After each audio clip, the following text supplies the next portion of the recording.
Marta Yoder never once asked for the goats, and she certainly never asked for 71 acres of county land that nobody, in 11 long years of trying, had managed to sell.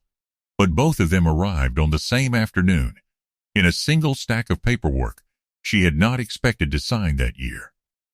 Her uncle Ezra had signed up for the county's conservation grazing lease 2 full years before he died. One of a handful of local goat keepers, willing to run their herds on tax-forfeited land the county could not unload at any price. Land so choked with briar and multiflora rose and wild blackberry cane that a surveyor sent out to walk the boundary the year before had turned back after 4 exhausting hours, having covered less than half the parcel, and returning with both arms scratched raw above the wrist. When Ezra passed, the lease and the herd came to Marta along with the rest of his modest estate, a piece of paperwork she had signed mostly out of a sense that refusing felt disrespectful to a man who had raised her through 2 very difficult teenage years after her own parents' divorce. Years she still thought about more than she talked about openly with anyone. Nobody in Rockingham County thought much about it either way. Not really. The land had been sitting there, unsellable and mostly forgotten, since before most people could remember exactly why. Passed from one county budget line to the next, without anyone ever quite deciding what to do about it. And a woman running 40 goats on it instead of letting it sit fallow did not strike anybody as remarkable enough to comment on, one way or the other. She was simply doing what her uncle had done, and her uncle had simply been doing what the county had quietly hoped somebody, anybody, would agree to do with ground nobody else wanted. She had not read anything about clearing brush with livestock before she started any of it. She learned it entirely by watching her own animals, week after week, ignore the open grass strips along the fence line entirely, in favor of standing on their hind legs to reach the thorniest, highest bramble cane they could find, eating straight through vegetation that would have torn a person's hands to shreds without a single visible hesitation, working the thorns the way another animal might work a favorite treat. 2 years into running that lease from her uncle, in the lowest, wettest corner of the property, where the briar had grown thickest of all, a hard spring rain washed the last loose cover off a shape Marta's goats had already stripped bare of every leaf and cane. And there, half sunk into the hillside, stood a small stone springhouse nobody living in that county had any memory of. If stories about overlooked land, patient work, and history hiding under what everybody else had already given up on completely mean something to you, subscribe and join our farming family. And tell us in the comments where in the world you are watching from tonight, wherever that happens to be. We would love to know how far this story has traveled across the world. Rockingham County sits in the heart of the Shenandoah Valley of Virginia, ground settled heavily by German and Swiss farming families beginning in the 1700s. Families who built in stone the way their own grandparents had built in the old country. Barns and springhouses and foundation walls meant to outlast whoever laid the first course by a margin of centuries rather than decades. A springhouse was, before refrigeration existed anywhere at all outside a block of ice hauled in by wagon, one of the most important buildings on a working farm.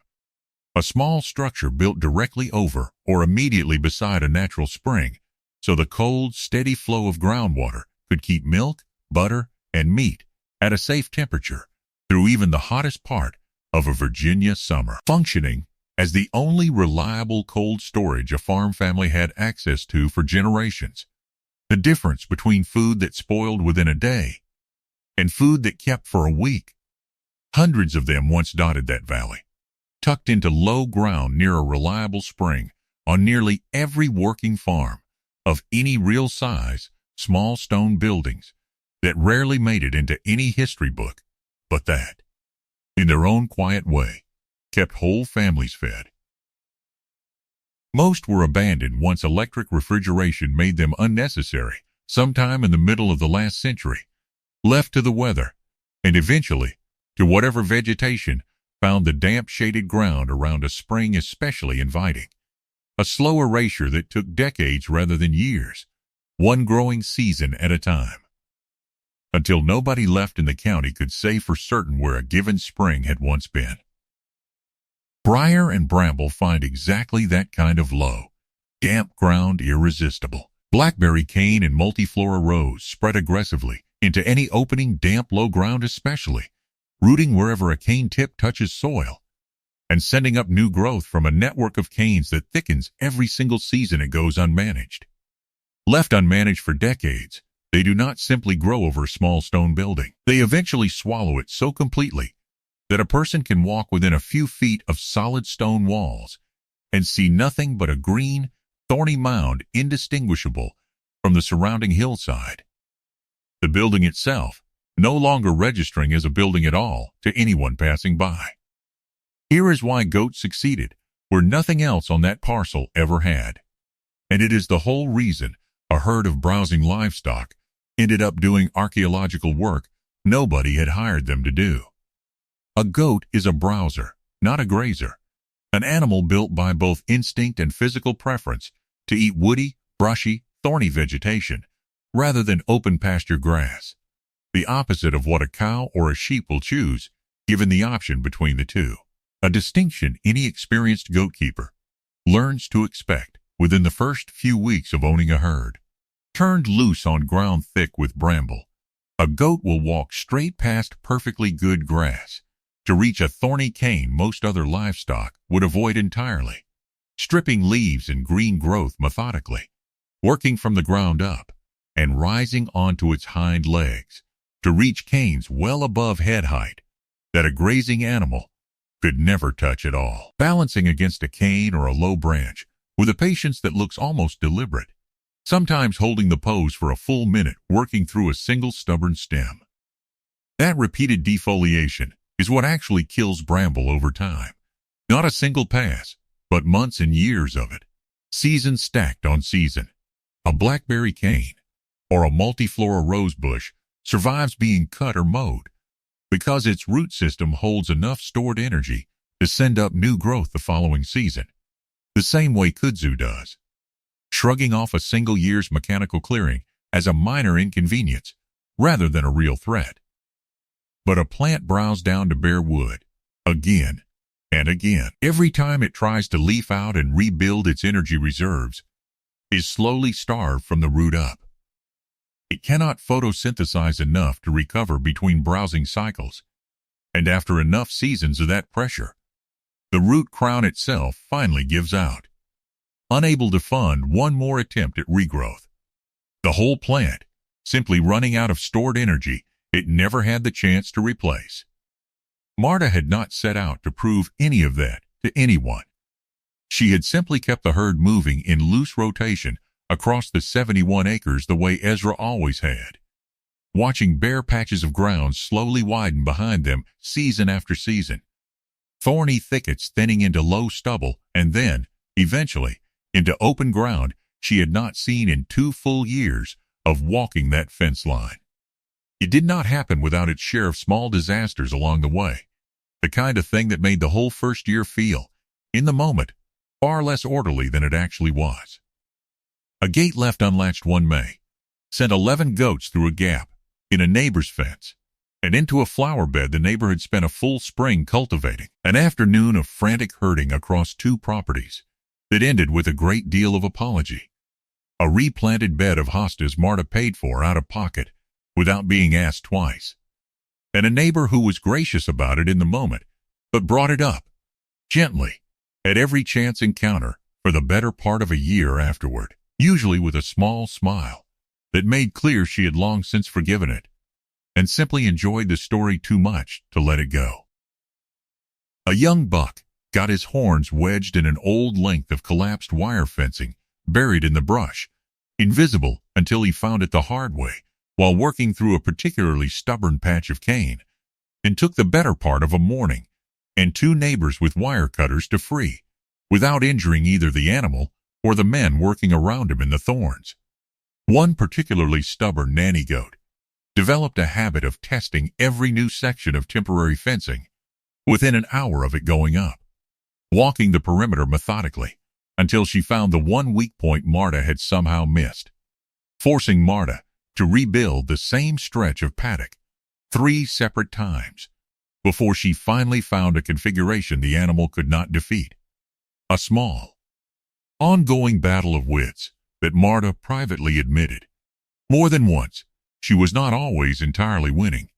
A late frost one spring killed off a full paddock of young kids before Marta had properly weatherproofed the shelter closest to the low, damp corner of the property.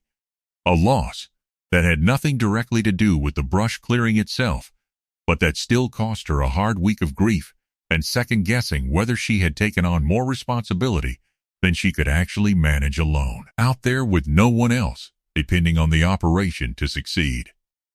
And more than once that first summer, a full day's work moving the herd from one section to the next simply amounted to nothing when a sudden thunderstorm scattered the goats into the tree line, and Marta spent the rest of the evening counting heads by flashlight in the wet dark, coming up 1 or 2 short, until a familiar bleat somewhere off in the trees finally told her exactly where to look. None of it threatened the operation itself. It simply made that first full year feel, most weeks, like one long string of minor emergencies, rather than the steady, quiet progress it actually was underneath all the noise. A distinction Marta herself did not fully appreciate until she looked back on it from the far side of the second season. The rain that finally exposed the Springhouse came in April, a hard, sustained storm that dropped several inches over 2 days and sent sheet water running down every slope in that corner of the county. County roads closing in low spots, and the creek at the bottom of the valley running higher and browner than Marta had seen it in the 2 years she had been running that lease. The goats had already stripped that particular section bare the previous autumn, working through the last stubborn stand of cane over several patient weeks, leaving nothing behind but dead cane stubble and a thin covering of loose soil and leaf litter that 2 days of driving rain simply carried away, the way rain will carry away anything with no living root system left to hold it in place against that kind of pressure. Marta found it on a Tuesday morning, walking the fence line the way she did most mornings, coffee in hand, checking water troughs, and counting heads out of habit more than necessity by that point in the lease, a routine she could have walked half asleep after 2 full years of it. She stopped cold at the sight of squared gray stone, where there had been nothing but a low, unremarkable rise in the ground the week before, a shape her eye had walked past 100 times without ever once registering it as anything other than part of the hillside itself. She set the coffee down on a fence post and did not pick it back up for the better part of an hour, standing perfectly still in a way none of her goats, moving and grazing around her, seemed to find remarkable at all. She spent that whole day just standing there looking at it, running her hand along mortar joints laid by somebody who had died a very long time before she was born, tracing the outline of a doorway, still faintly visible in the stonework, before she ever thought to call anyone at all about what she had found. What followed was quieter than she expected. She mentioned it to a few neighbors, who came by out of simple curiosity over the following weeks, and admired the stonework the way people admire any well-built old thing, standing at the doorway and guessing aloud about who might have built it and when, trading half-remembered family stories about which farm had once run down to that low corner of the county. Word drifted as far as the County Historical Society, whose one active volunteer, a retired school teacher who had spent years cataloging what remained of the county's old farm structures on her own time and her own dime, drove out, took photographs from every angle she could manage, measured what she could of the walls, with a cloth tape she kept in her car for exactly this purpose, and logged the structure in a local registry that perhaps a dozen people would ever look at in a given year, filed alongside barns and mills and other quiet, half-forgotten pieces of the valley's working history. Nobody from the county government came out to formally recognize anything at all. There was no ceremony, no plaque, no line item in a county budget acknowledging that a goat herd on an unsellable lease had uncovered a piece of the valley's own history that had been sitting forgotten under the brush for the better part of a century. The county, as far as Marta could ever tell, never fully registered that any of it had happened at all, still listing the parcel in its own records the same way it always had. 71 acres of marginal, unsold ground. A description that had stopped being entirely accurate the moment the goats finished their work in that corner, but that nobody in an office anywhere had any particular reason to update.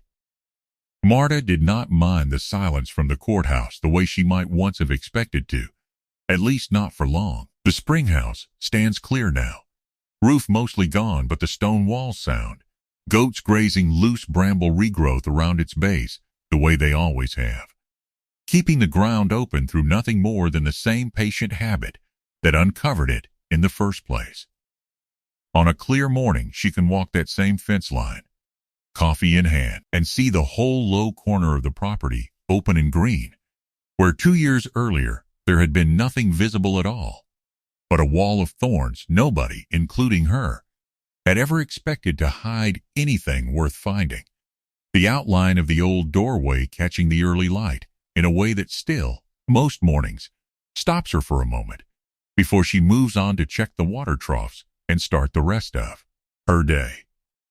Have you ever uncovered something valuable simply by doing the slow, patient work nobody else wanted to bother with in the first place? Tell us in the comments. We read every single one.